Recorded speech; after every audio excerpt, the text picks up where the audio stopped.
Many couples say their number one most common argument is about money, which is why you and your partner have to be on the same financial page.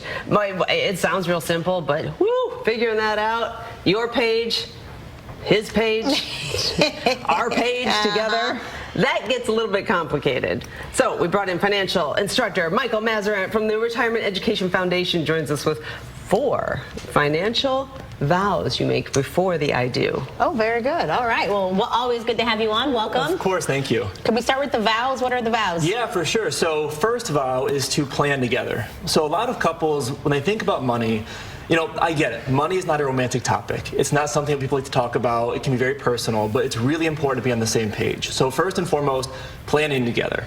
Number 2, once we're married, we've got to protect each other. And that often involves life insurance. People really underestimate if something happens to a married couple, what happens to the surviving spouse? Because the first thing that happens, excuse me, is that we lose an income if that spouse is still working. Number 2, that surviving spouse becomes a single filing tax filer. Taxes are more expensive for single people. This is not fair. It's the U.S. government's decided if you're single, yes. you get penalized. You get to earn half as much money for the same tax brackets as a married couple. So needing some life insurance to protect the surviving spouse, especially if there are kids or if there is a mortgage. Now, it's also important to be financially transparent with each other. Before getting married, ideally understanding how much debt does each person have, whether it's credit cards or student loans or car loans, and how much does each person earn, and what are the expectations going into a marriage. And that's the 4th thing, is understanding if there is an income disparity, it's really important to respect each other and understand, look, we might not earn the same amount of income, but it's really important that both spouses respect each other and understand that everyone's bringing something different to the table here to make this marriage work together.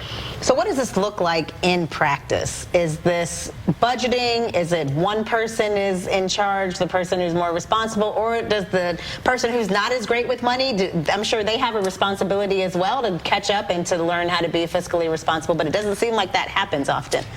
Unfortunately, it doesn't often, and really, it's very common that there's a money person, quote unquote, and a non-money person, quote unquote. For example, the baby boomer generation, it tended to be the man that tended to be, on average, the quote unquote money person. That trend is changing. Women in Gen X and certainly millennials, women are beginning to take the reins more, and actually, studies show that's a better thing. Women tend to be better with money than men do, on average. Really? Oh, yes. Thank you, Michael. Where's that Ryan Romani when you need him? He's conveniently not here. Right. But it really is important, even if there is a quote-unquote money person and a quote-unquote non-money person in the relationship, it's really important that both people are on the same page with what are the long-term goals here.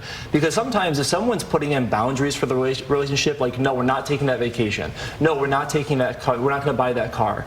If the person who wants to do those things doesn't understand the whys, it just feels like they're being restricted. It's not because the quote-unquote money person is being a jerk. It's because they're trying to make the best financial choice for the family.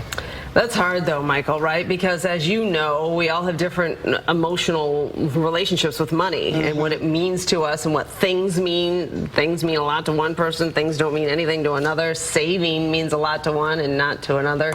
So how do you get on that same page, the big picture view of money and its role in your life? Yeah, I mean, it really just comes down to being open and honest and trying to be vulnerable with your partner and explaining, this is why I feel this way. I want to purchase this car, go on this vacation, or whatever the case may be. I want to do these things because this is what makes me happy, and coming to an understanding of what's going to work for both people.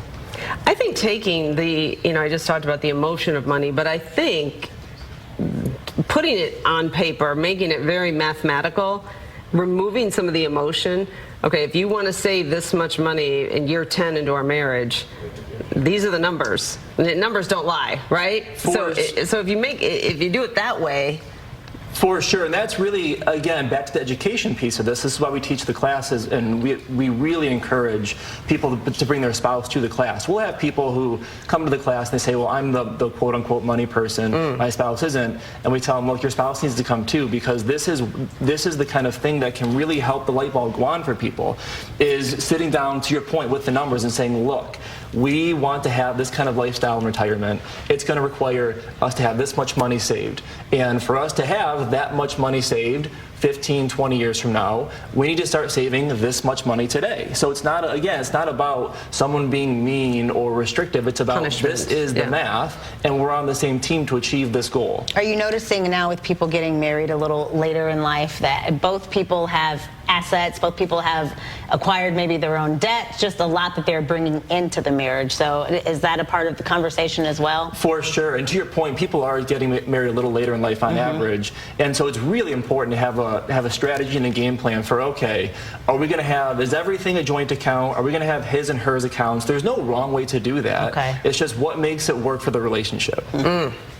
Yeah. As long as there's transparency. So you might have to add a relationship coach component to your services as well. Yeah. A little mediator in there. Michael, next hour, so we talked about marriage. Yes. We're going to talk about divorce and the expenses. Yeah, we're going full circle here. Yeah, not a fun topic, but important to talk about. Yeah.